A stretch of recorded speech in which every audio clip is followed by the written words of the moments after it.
Hi guys, good morning. Kamusta na kayo dyan? Ngayon, maulan ngayon, yung oras. Nakakaramdam nga ako ng lamig. Alam nyo ba, nakarang araw bumili ako ng raincoat sa Lazada. Murang-mura lang siya, 145 pesos. Kaso lang, nung umulan kaninang malakas, ginamit ko. Tataka ako, bakit parang basa buong katawan ko. Kasi nag-groupie ako kanina, nabutan ako ng ulan. Ngayon, sinuot ko tong raincoat na in-order ko. Dumating lang to nakarang araw. Yan pala, uli ko na lang malaman.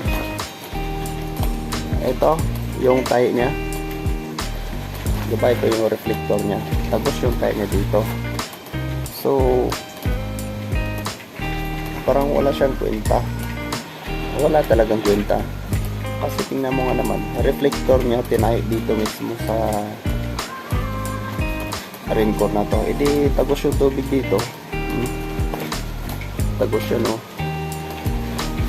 Kaya sa sunod, huwag kayo bumili ng raincoat. Huwag nyo balaking bumili ng ganitong raincoat na may reflector. Yung tinahi.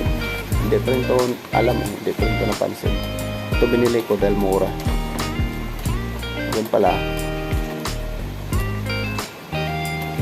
hindi naman siya maganda. Ito pala yung raincoat na nabili ko, murang-mura, 145 pesos. Ito yun. Kaso lang, napakawalang kwenta. Kaya kung ako sa inyo, huwag na kayo bumili nito. Buti na lang, meron pa isang raincoat, yung dati kong ginagamit. Buti pa tong raincoat ng Pasig. Diba? Raincoat ng Pasig to, pero mas maganda to para sa binili ko sa Lazada na 145 pesos. Napapakinabangan ko pa.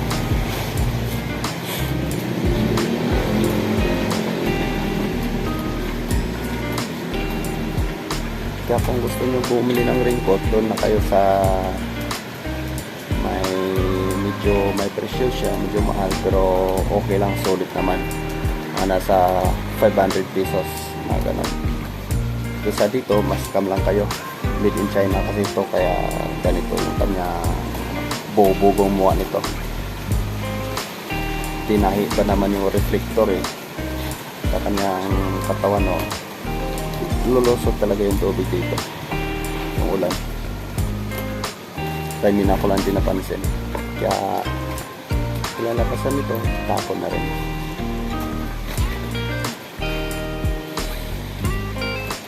Yes, next time na lang ulit. Malalamig talaga ako ngayon. Bye-bye. Ingat.